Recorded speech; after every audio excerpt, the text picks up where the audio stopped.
Our first session is a conversation between three women leading organizations with nearly 5 trillion, that's trillion with a capital T, 5 trillion in collective assets.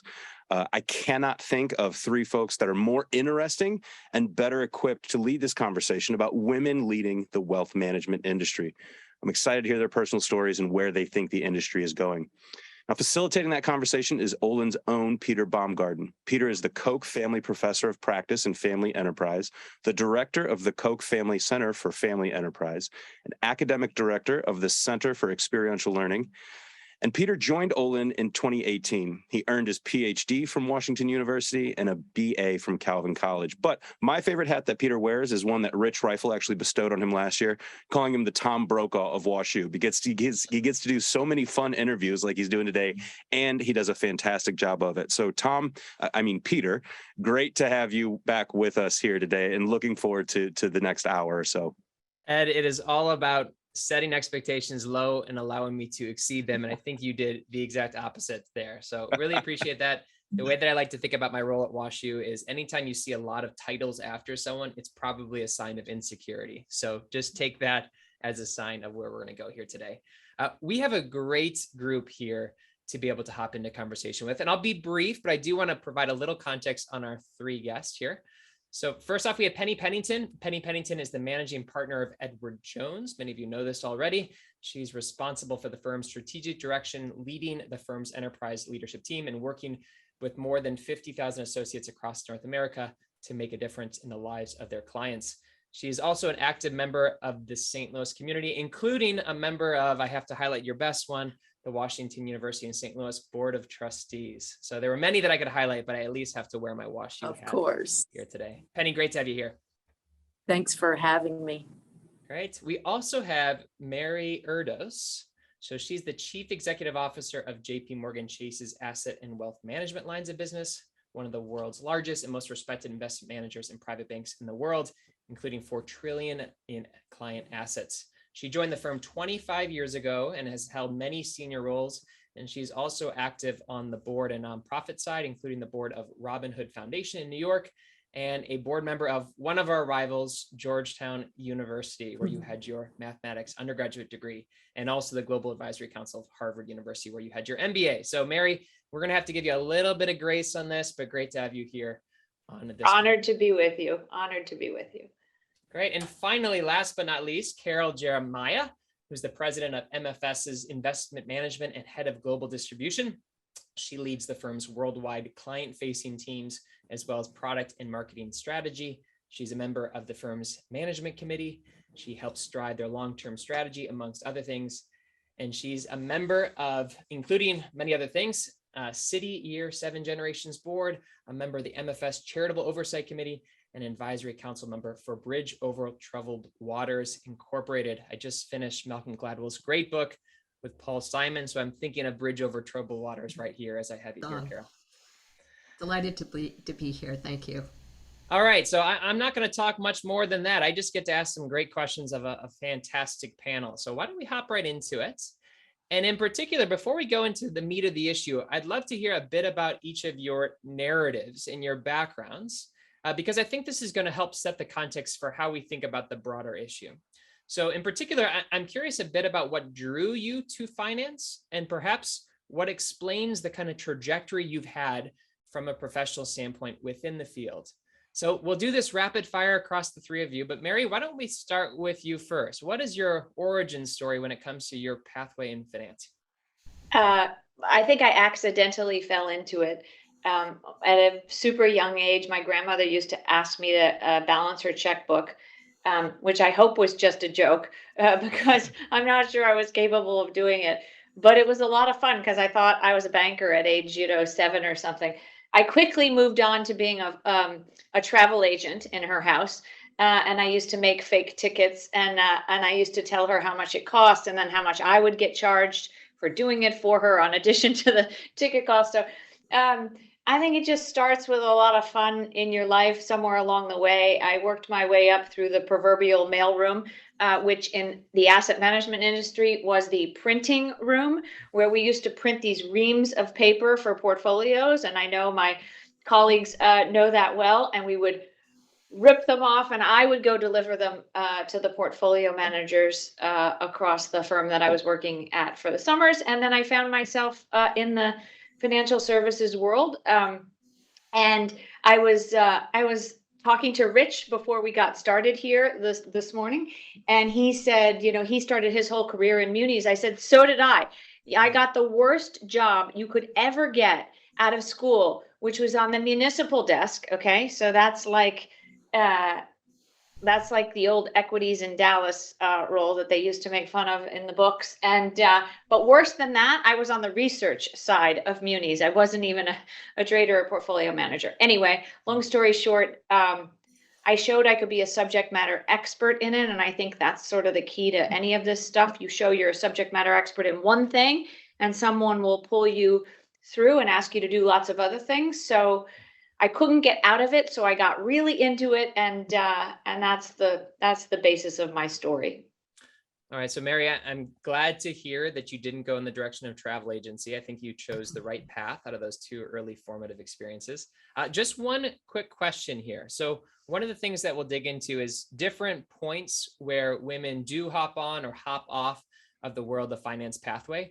I'm curious, in your experience at Georgetown or at Harvard, did you feel like you were swimming upstream when it came to pursuing this industry, or was there a cohort or set of professors that really did encourage you along in this space? It is a great question. My painful years at Georgetown University, not that Georgetown was painful, but being a math major, I ended up being the only female math major of my year. And it felt not only really lonely, but like really sort of overly dauntingly hard for me. And I just remember all those professors like rooting for me, and helping me and giving me extra office hours, and, you know, just doing whatever it took to make sure that I was comfortable and in command of the fourth level calculus, something or another that I was doing. And I remember that because it wasn't about the grades. They weren't particularly great. It was about getting through it and having the stamina to do something that maybe others weren't doing. And I think that those were maybe the most formative things, which is exactly what your university does for so many people. And it's just so impressive. And I think that's basically the salt of who I am. You know, I think this is really helpful. And I want to start with the narratives on all three of us here, because partly what we're seeing is these formative moments that made a difference in the trajectory of these three individuals' lives. And part of what it means to scale some change in an industry is to say, are any of these formative elements scalable, right? So it might be hard to scale a grandmother who says, balance my checkbook. It might be easier to scale some elements about how we think about mentorship in an industry, easier to think about scaling elements around how we as a university might participate in that work. So this will be good fodder for us to dig into in a short bit. So Penny, I'd love to hear the same story from your end. Tell us the story of your own journey into finance and what maybe were some of those formative moments. Yeah, Peter, I love the way that you started it. You called it a narrative, and you're asking us to share our narrative.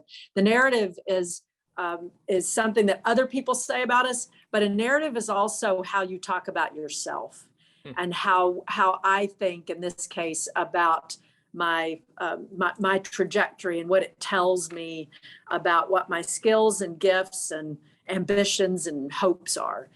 So mine goes back to my parents. My parents were both executives. My mother with a big government agency utility called Tennessee Valley Authority. I was raised in Nashville. And my father, who worked his way up from the factory floor in a shoe plant to become chairman, CEO, and president of a publicly traded company called Genesco. They're a footwear company, Johnston & Murphy, Lids, Journeys. Now they're a big retailer. So I saw both of them through their leadership trajectory as I was growing up. And we talked a lot about business and what was expected of me in terms of being a good contributor and getting a good job and going to work. And I was super excited about that. I went to University of Virginia, and at the time I came out in 1985, this was a moment in the finance industry when big banks, investment banks were putting together lots of college grads to come into their management training programs. And that's who was interviewing at University of Virginia. So I became a corporate banker. I found my way into the edges of investment banking through big commercial banks during a 14-year career there. There was just something missing, though. I couldn't quite put my finger on it. I know what it is today, and we can maybe talk about that later. But at that moment, I found Edward Jones. I found Edward Jones when I was 38 or so, and saw the business model and the investment philosophy. And I said, I don't know exactly why, but my instinct is telling me that's where I belong. And so I left a very successful 14-year career in corporate banking, and I became a financial advisor with Edward Jones. My practice and the way that I built relationships with clients in Livonia, Michigan, which is where my branch with Edward Jones was, is the thing that I am the most proud of in my career. Notwithstanding the privilege that I have of sitting in this seat today, I'm incredibly proud of that 6 years and what I learned, and I hope what I did for other people during that time. In 2006, then I was invited to St. Louis to become part of the leadership team, the general partner leadership team here at Edward Jones. And this is my 5th or 6th role in home office. I've changed roles every 3 years. And that's part of the story that I tell myself about myself, is the ability to grow and change and learn, and the opportunities that I've been given to do that here. So Penny, let me do one more push in on this story that's really helpfully framed. So I like this idea around 2 narratives. There's the narrative that we tell about ourselves, and there's the narrative that people are telling about us. And at times those can come into conflict, right? So imagine you're graduating from University of Virginia, you're hopping into your work, and there may have been people that told a different story about yourself than you were telling about yourself. And this is maybe especially true for women in finance. So I'm curious, what are the strategies that you use or you see effective for maybe finding resiliency when those narratives don't align for someone in an organization? Yeah, wow, what an insightful question, Peter. Thank you for it. Two moments.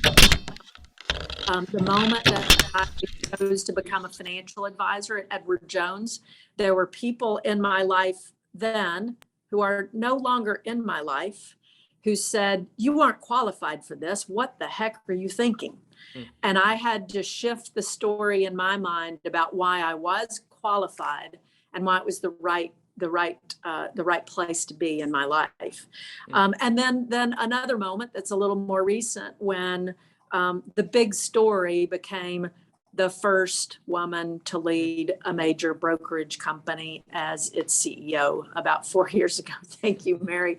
And I'm looking at 2 women today who have shown so many the way and are such shining examples of what true leadership is in our industry. And leading our industry forward. So it is just such an honor to be with them on this panel. But when the newspapers started writing about the first woman, the only woman, blah, blah, blah, and tried to make that the story, I did what I could to shift that narrative a little bit. That it was about a first, yes, but it was about the story of our company, about our drive to provide more value to more people in North America, and our vision of our team in order to achieve that. So this idea of the narrative, and then shifting the narrative in the ways that really are authentic to you as a person and as a professional, I think is an important part of the story. It's a really great insight. So sometimes we actually need to proactively shift the narrative, because narrative can intentionally or unintentionally try to tell a story that is missing some of the nuance that we want to capture there. So Carol, same question. I'd love to hear a bit about your own background, your own journey, your own narrative into this space, and what explains your own success there. Sure. Again, so delighted to be here and hear Mary and Penny's stories. I had no plans, actually a little like Mary, no plans to be in the finance industry. In fact, honestly, I didn't really think that I could be in the finance industry. And it was... Carol, let me just pause there for a second. Why do you think that was? Why early on you say, I don't think I can be in finance? Was it that you just didn't see it in your life? You didn't see people in your world that were there? Yeah, I think there were parts of it programmed that, maybe I wasn't smart enough to be in the finance area. I didn't, I was English, I was English literature focused. I could translate difficult English stories and words, but was not focused in math. The irony of all of it, of course, is I'm one of four girls, and my father, and really at the time of graduating from school, I really didn't quite know what he did, but he was a portfolio manager for 40 years.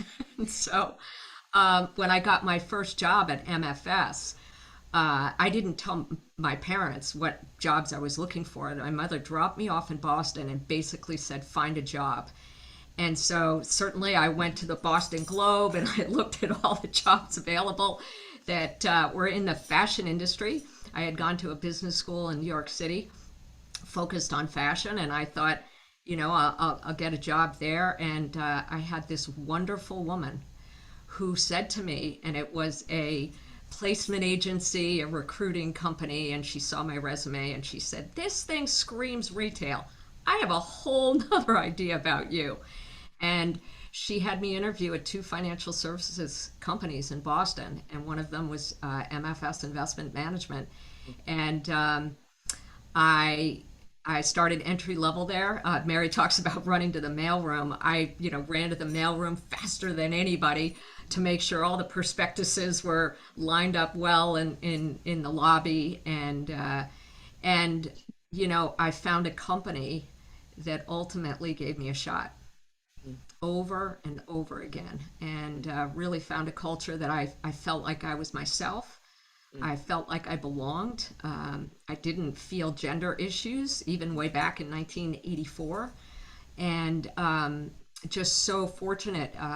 And when I first was entry level, I eventually went on the phones. And the other thing that popped up, and I know it sounds a little cliche today, because everybody talks about focus on their clarity of their purpose, but it does matter. And what was so important to me was this idea of helping advisors help their clients put money to work responsibly. Like, how do we do that? This is not our money. And that whole concept was just such a great light bulb for me of why I ended up liking the industry so much. I did move into the retirement services industry, or part of our capabilities that was focused on the retirement services side of our business. And again, that was a big purpose-led moment for me, because it was about helping people retire.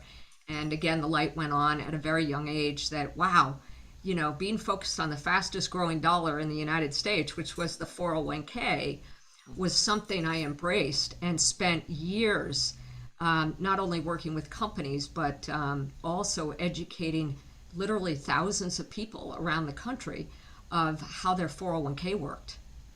And what were their investment choices and how to make decisions in their 401k right side by side with advisors.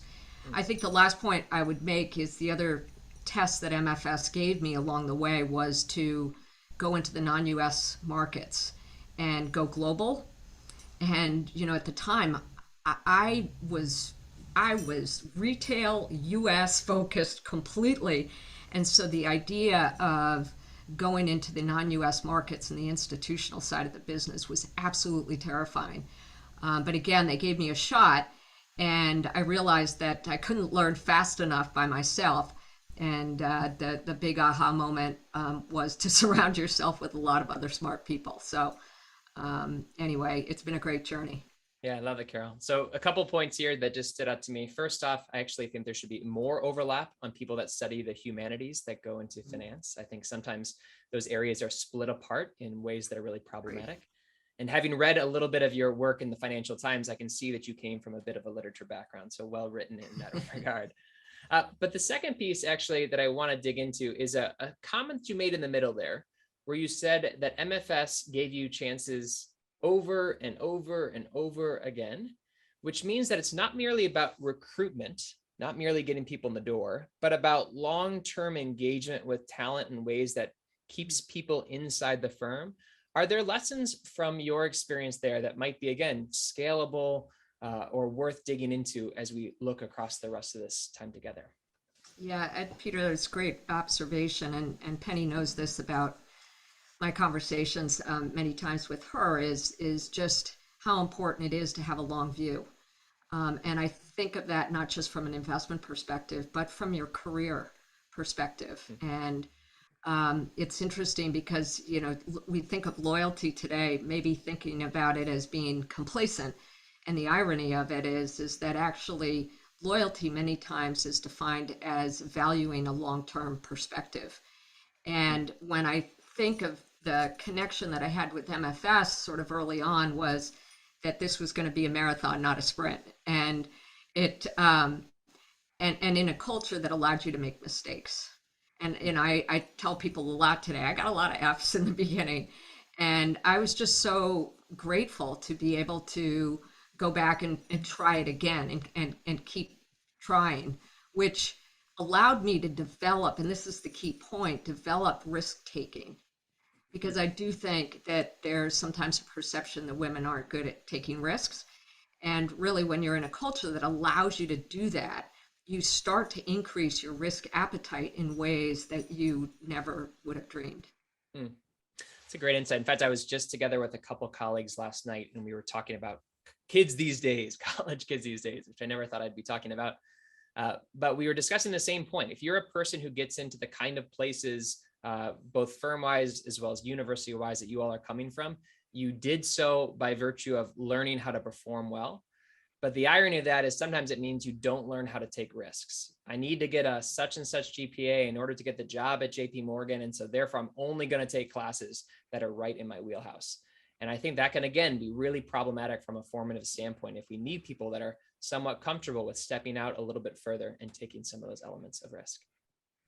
All right, so great comments from the three of you. I told you this was going to be a good panel. We are like 25 minutes in, and I'm on question 1 or 2, but the content is rich. So I want to transition a bit now into the broader theme around women talent within wealth management. And I want to diagnose the problem first. So here's the data. The data is that in finance, compared to some other sectors, the representation of women to men is lower than it could be in other areas, right? It varies across different industries, but I would say that this is a specific sector and even particular verticals within that sector that are disproportionately male compared to what it could be or what other sectors might be. So I'd love to hear from you all a bit of your diagnosis of the why. If that's the case, if that's the data, what are the reasons why this might be the case? And maybe we'll do Mary first, then Carol, and Penny shortly afterwards to hear your diagnosis of the problem. I would say it's just time. And we're making a massive, massive difference here. I mean, just look at the screen, right? And we all talked about, like, I didn't know if that was for me. It's only because you didn't see somebody who looked like you in a seat that you say, I want to be like that person. And that's diversity in a nutshell. And so you got to be able to see it to believe it. And then it's got to be a cool place to work, and it's got to be fun, and it's got to be all those things. And all of us have companies that are that. And it's just a matter of time before you can see those diversity stats continue to unfold. But I actually have a new theory today, different than having Fresh the off last the presses. 25 years. I'm ready for this, Mary. Fresh off the presses. Let's hear it. COVID changed everything. Why? COVID made it okay to do work remotely. It's totally fine now. There's no stigma to it. There's like no problem going to the soccer game and doing the call from the car. There's no stigma from having the call at home because you had to hop home to help for some homework or something. All of the reasons that women fall out of the workplace in financial services, which is tied to a market that moves from morning to night, is a 24/7 kind of thing. FaceTime is gone. Doesn't mean all we could talk about later, return to office and all the work actually that you've done, Peter, on pulling together great groups and work, the way that teams work together and networks, etc. But it's changed everything. It's going to get us over that hump of time, whether it's to have children, be a caregiver for elder parents, or whatever, or be a marathon runner like yourself, right? Like some things in life take lots of time off. But if you can think about a world that now merges and blends the way we work, it's finance 2.0. And it was the one industry that's sort of really tied to its desk before. And I think there's a freedom that I think the stats are going to be phenomenally different. I also oversee an asset management business. That's even worse than wealth management, if you really want to know the stats of that industry. At JP Morgan, and this is not a bragging statement, please don't take it that way, but it's a little bit to both Penny and Carol's comments about just like the culture that was in the firm that was there before they got there. None of us really thought about diversity. We just sort of did our thing. We have 60% of our assets in asset management are managed by diverse managers. That had to have started like decades ago, before people thought that this was like something that might, in theory, be important to do. And so you've got to think about like, that's a great place to go and have a career. And you look at like, Wash U is the ultimate example of diversity. It's 53% women.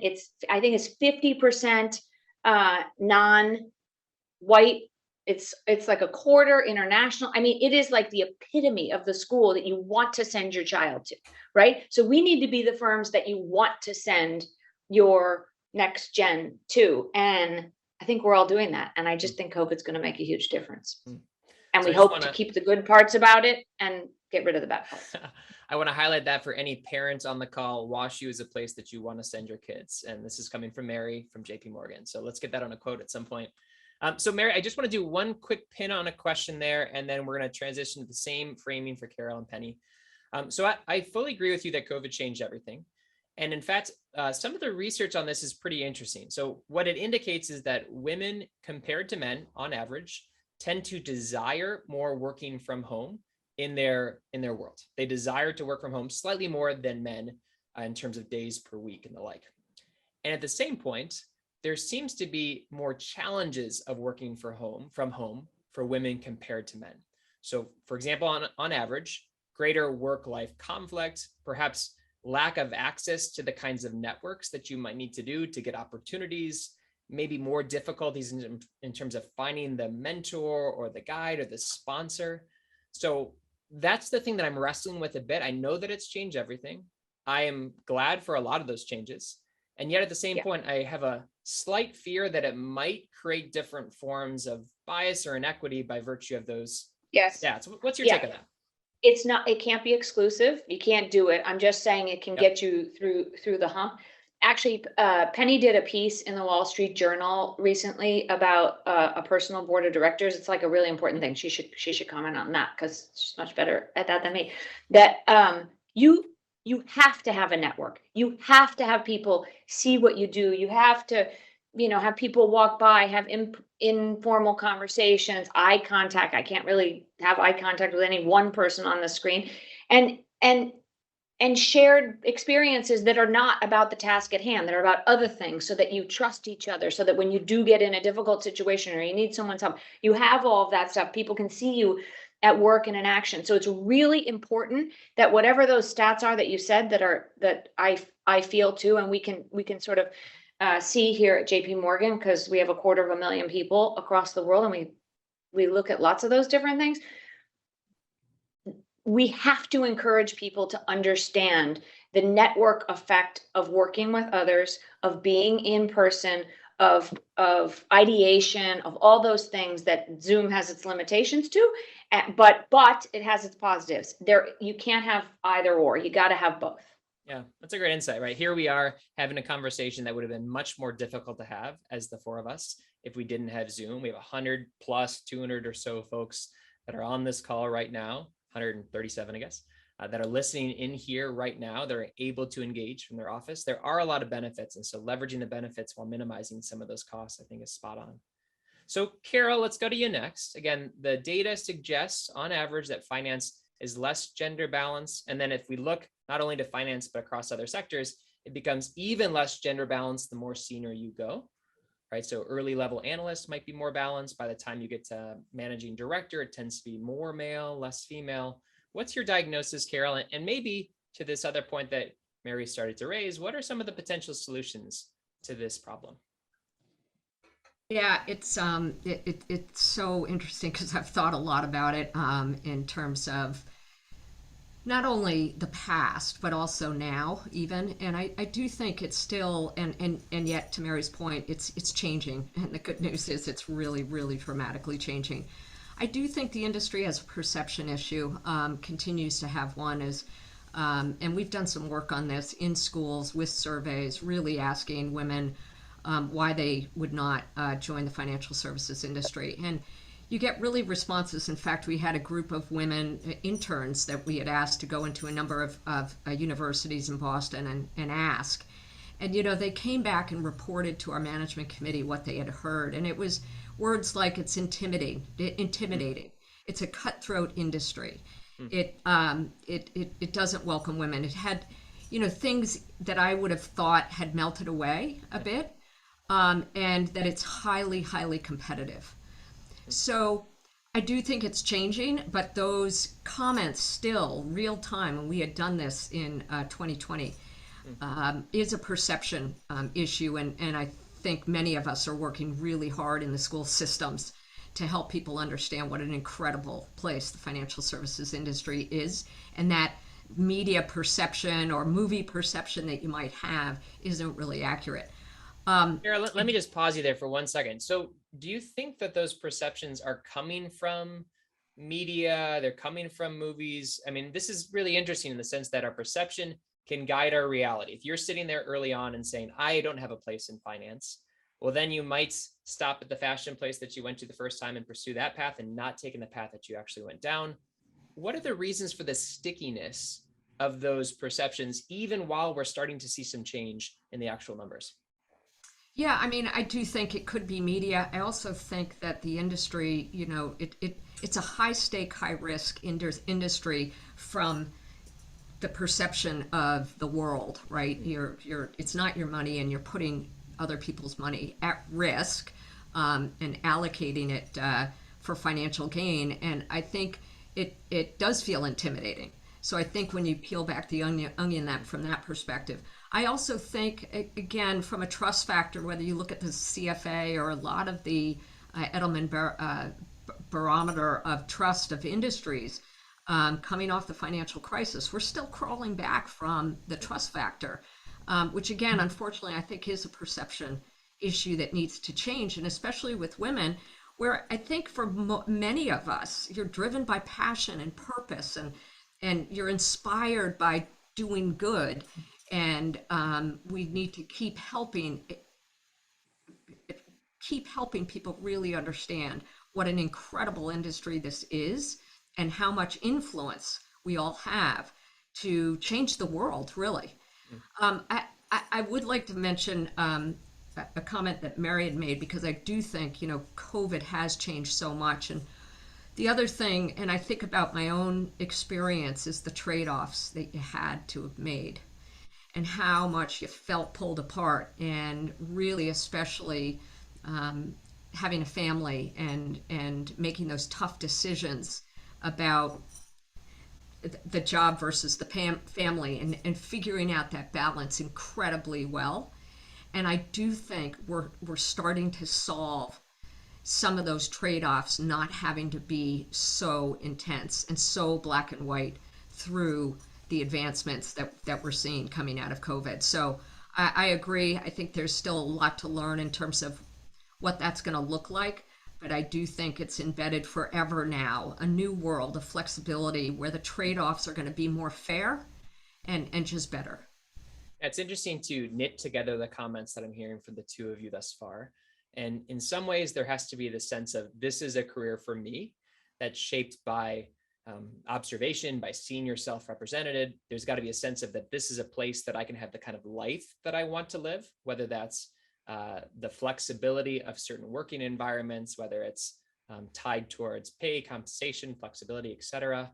And there's also this thing around, I need to see this as a kind of institution, kind of industry that I'm proud to be a part of, that I'm proud to work for. And those essentially combination of ingredients, if one's there but not the others, that might start to change those subtle choices that one makes around whether or not they raise their hand to go to the finance club at the university, or what they tend to watch in terms of media, or what they tend to apply or not apply once they're leaving college. Great Yeah, insights, well Karen. said. Really well said. Yeah. Penny, what have you noticed? Again, feel free to add on to the things that we've heard already, or maybe add some nuance to other angles that we haven't explored.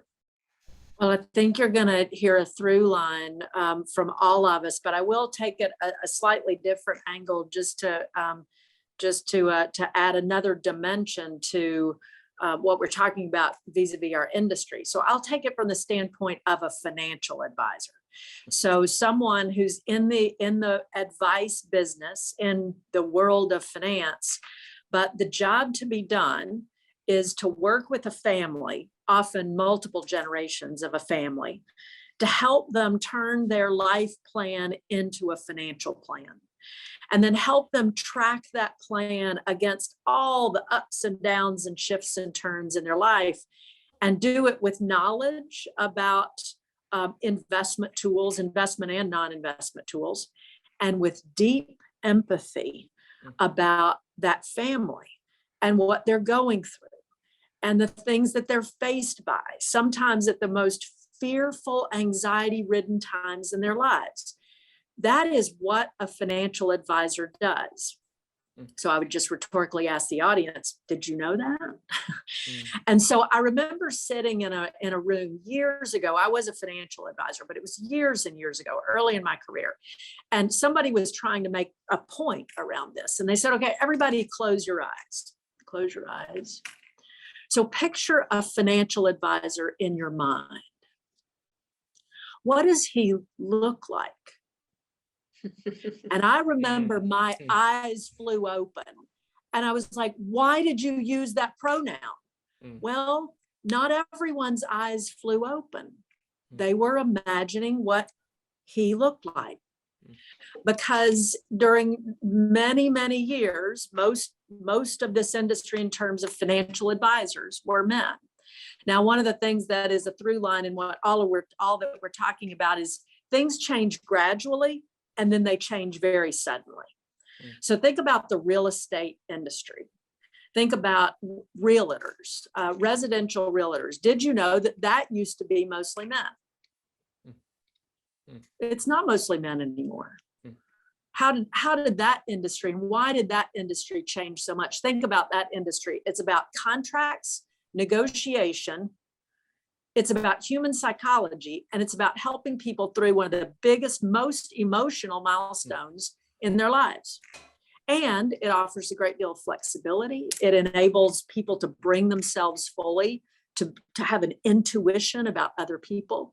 So what I'm describing is really what financial advising over multiple generations has become. Today, depending on how you count it, 20 to 30% of financial advisors are women.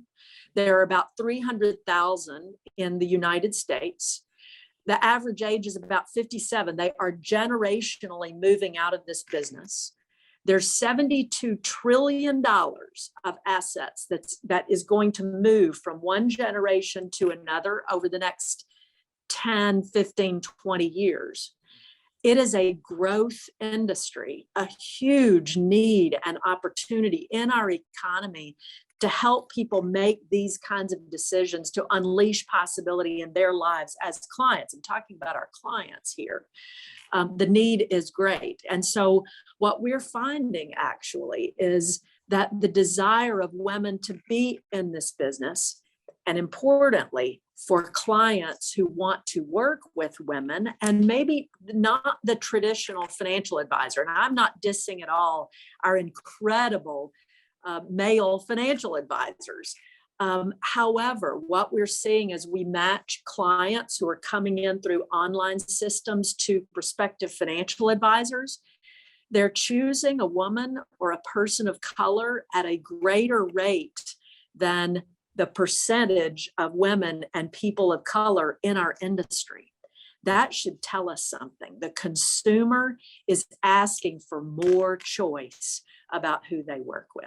So things have changed gradually, and now they are changing suddenly. So let me build upon that point. I really like that, Penny. And in particular, there's things that change that are out of our control, right? So I'll notice things that are changing in higher education or in the broader culture or in the world that I spend a lot of time in, family business and family offices.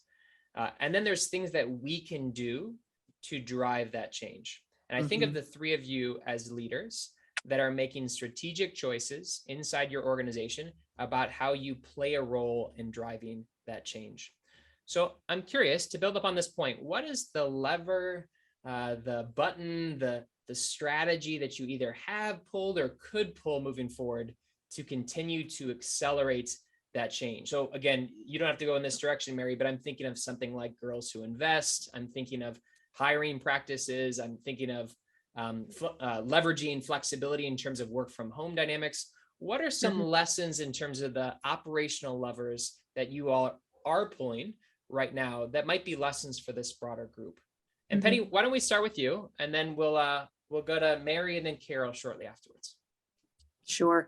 I'm really going to start with a frame, and then I'll put two ideas into that frame. The frame is that there are mindset shifts and there are structural changes that need to happen in our organizations in order to keep up with what the consumer is demanding. And so we've put that into a frame that we call personal, interpersonal, and structural shifts that need to be made. Personal, I need to think about why I believe what I do, what my biases are, and how I got to them, and how they might need to shift. Interpersonal is, how do we relate to each other? How do we relate to each other in different ways that are more welcoming, that create a greater place of belonging for more people in our organizations? And then the third part of the frame is structural. There are policies, procedures, things that we have always done a certain way that we may need to be taking a closer look at. And so I will give you two ideas then that we have found have great merit in our organization. The first is has to do with the personal and interpersonal. We have started an initiative that we call Courageous Conversations. What we do is we open up a Zoom screen 3, 4, 5 times a month to talk about a particular quite deep topic. Very often they have to do with diversity and equity and inclusion and place of belonging. We have a number of them going on this week about what has happened in our country around the violence that's been perpetrated over the last couple of weeks, how people are thinking about that, but also the questions that they have about that. We had one recently called, "I'm a white man. Do I still fit here?" You talk about courageous conversations. If you told me 5 years ago we were having these conversations inside our four walls here at work, I might have been a little surprised, but we have tens of thousands of our colleagues who are participating in these conversations actively. What it does is open up a challenging conversation that if we're not having here, people aren't bringing them their full selves to work. So that's one idea. The second idea is that we have set representation goals for ourselves. We have set representation goals for women and people of color, for our home office general partners, for our home office leaders, and for our financial advisors. These are not quotas. To some degree, they're aspirational goals. They are goals that we cannot achieve by doing all the same things that we're doing today. But they're goals that are important to achieve, as any aspect of our business strategy is, because it's what consumers and talented people in the marketplace are seeking. So we know that we have to do different things differently in order to achieve those goals. And we also know that as we achieve those goals, we open our aperture to great talent. We're more attractive to the consuming and investing marketplace. And we know that we will learn a lot as we set those goals and achieve those goals. Yeah, two ideas. I'll just piggyback off of that. so you asked at the very beginning of this whole conversation about what things are like scalable. And so you got to figure out how you do exactly what Penny said, and you have to measure it. So we started with diversity stats. Okay, that's great. Then you do diversity goals. Okay, that's great, except for if you don't move the needle, so it's less great. So in our multiple iterations of things, now we have diverse slates. Okay, you have to have a diverse slate when you're looking for a candidate. I don't care what the candidate is. And I'm not prescribing whether it should be a person of color or whether it should be a gender issue, whatever. I'm just saying it has to be a diverse slate. That also hasn't gotten us as far as we need to be. And so we now have very, very prescriptive metrics, just like we were a financial advisor ourselves as leaders of all of these different units. And they affect your compensation at the end of the year. And that's what it is. And so you have to move the needle. You just have to. And I think that that's really important. So I just wanted to comment that, because I think Penny's exactly right. And you got to work on those things. There's one thing that we've been working on for years, but now back to the COVID changed everything. We have something called a reentry program. And lots of people have sort of started this too, which is to say, all those people that didn't have the flexibility issues that they needed, and that Carol referred to as like that painful decision that you had to make of always feeling guilty that you were doing one thing or not the other.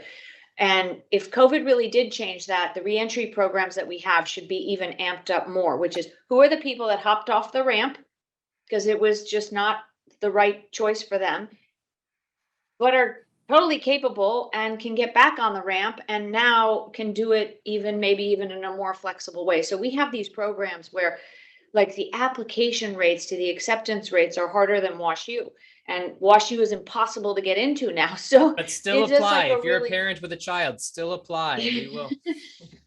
And so it's really exciting to see that. And I actually think that'll move the needle at the top, because remember, we talk about all the hires that we have and then the funnel doesn't work. That can work in the mid-career space.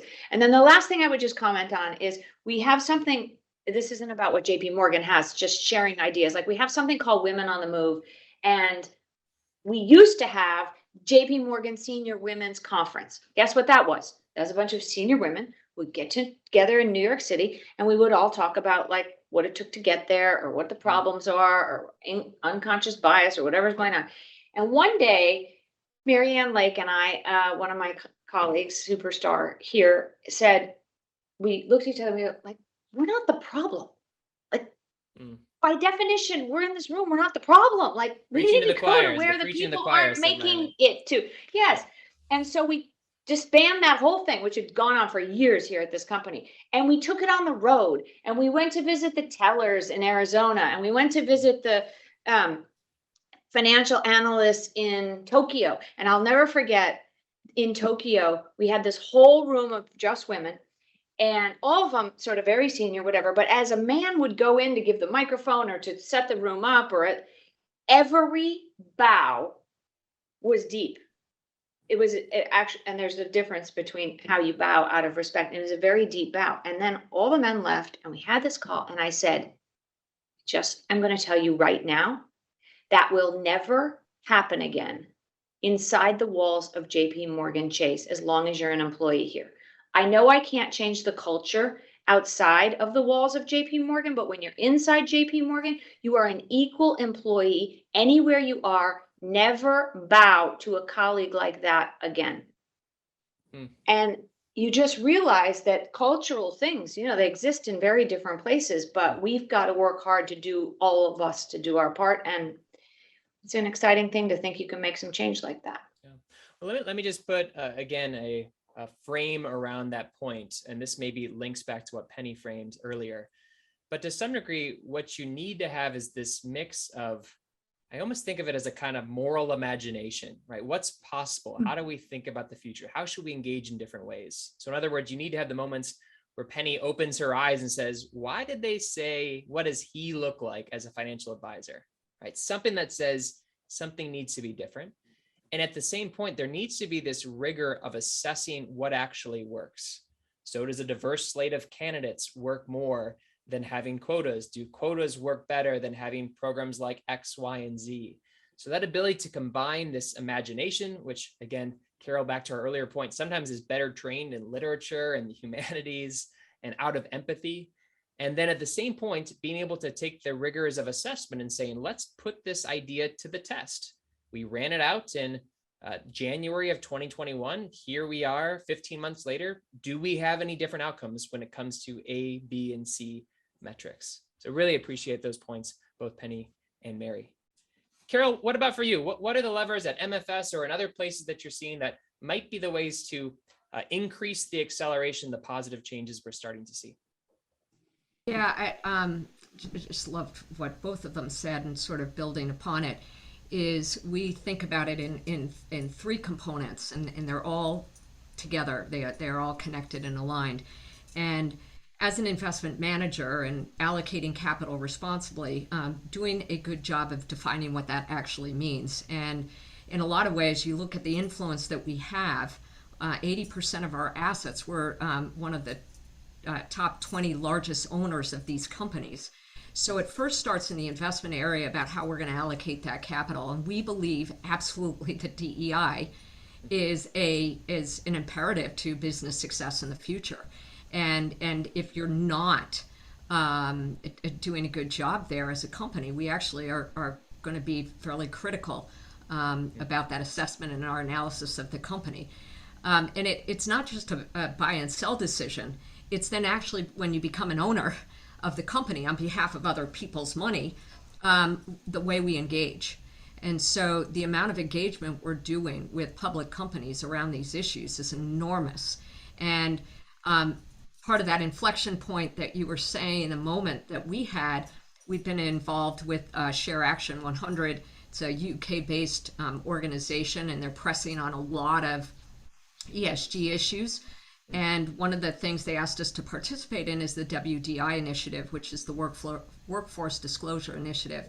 It's 250 questions of intense disclosure on your workforce, and it is transparent and revealing. And so we said, yeah, in our engagement efforts with public companies, we will press hard that they complete this. Well, into our third conversation with a fairly large public company, and two of them saying, yeah, we've seen it. We're doing it, but we don't have time. It's really hard, and there's some stuff we don't want to answer. So we were about to go into an engagement conversation. Well, we need the information. It's good disclosure for us to analyze your culture. And we stopped ourselves in our tracks really quickly and said, wait a second, we need to go fill it out ourselves. And this aligned three balls in the air is the investment influence we have, but that mirror on our own corporate behavior of how we're doing this and how we're developing change and holding ourselves accountable is super important. And then finally, how we show up in the marketplace. And so like Mary and Penny, I mean, the amount of initiatives that we really do need to be transparent about of where we're at today, and we're not perfect. This is a journey. This is more complicated. I'm working every single day on issues that I thought idealistically we can do this, and then in reality, I've been open. My eyes have been open to the complications. But it doesn't mean that we slow down. It does not mean that we don't hold ourselves accountable. It's just to make sure that we're aligned in all of those three spots, because if we're not, I just think that's where it all falls down. I love it. So we have about 4 minutes to go, and I'm going to end with one rapid fire question, right? A minute apiece, basically. And it's this. I want you to picture someone who's on this call. Again, 150 plus people that are on this call right now. Some of them might be women in the university exploring careers in finance. Some of them might be mid-professional folks working at some of your organizations. Some of them might be senior leaders of financial service firms. And I want you to pick one of those groups.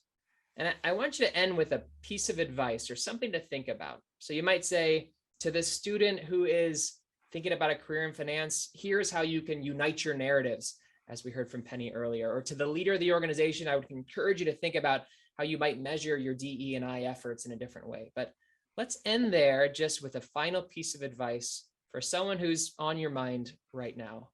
Let's start with Mary first, and then Carol, and then we'll finish with Penny. Mine would be to everybody. Super simple. The front row is not saved for the guys. It happens all the time. Sit in the front row, sit at the conference room table. The worst thing someone's going to do is say that was reserved for, you know, so-and-so, and assume the position. If not you, who? If not you, who? I love it. Carol, what about for you? Who do you think of, and what advice would you give them? I think, I'm grateful for the leaders and mentors before me that taught me about building self-awareness, because that allowed me to be myself more often and to not be afraid. I had a great mentor that said to me, he used to call me G, Jeremiah, G, you can be nervous, but you can't be afraid. And, you can be nervous, and I am nervous often, but I'm not as afraid as I ever was in the past. And I would say have an opinion, have an opinion, and echoing what Mary said is you can lead from any seat, even running to the mailroom. Sometimes actually having an opinion and pressing on what you think can be heard too. I love that point. And again, I think there's something in there about the gift that we get when we have people in our lives who say things to us like, you need to be less fearful, but you can be nervous. I mean, those are true gifts when it comes to mentors and bosses and sponsors in our life. Penny, what about for you? Final point. Be you. And in order to be you, you've got to know yourself first. So know who you are, why you are, what you are, your special gifts. Reflect on your own purpose and passion, and then test every organization that you're part of, your workplace, your family, the community organizations that you're part of, against that purpose and passion, and ensure that you can manifest what makes you you, because that's what you're going to be best at, is being you, is able to manifest that through the portfolio of relationships that you have, and keep working on that. As I become clearer about that in my own life, I'm clearer about what table I should be at, what I should be doing at that table, and maybe more importantly, what tables I want to get to, because I'm so passionate about making a difference there. Wonderful. Well, this has been a real gift for me. I think the insights shared in this conversation, ranging from your own stories to the ways that we think about career, the seats that we take, the ways that we form insights, how we become more authentic to who we are, both in the home as well as what we're doing professionally, again, are things that I think everyone can learn from in this space. So Mary, Carol, and Penny, many thanks for the time. This was a gift, and I think it's something that is shared by many folks on the call. Their thanks for this time together.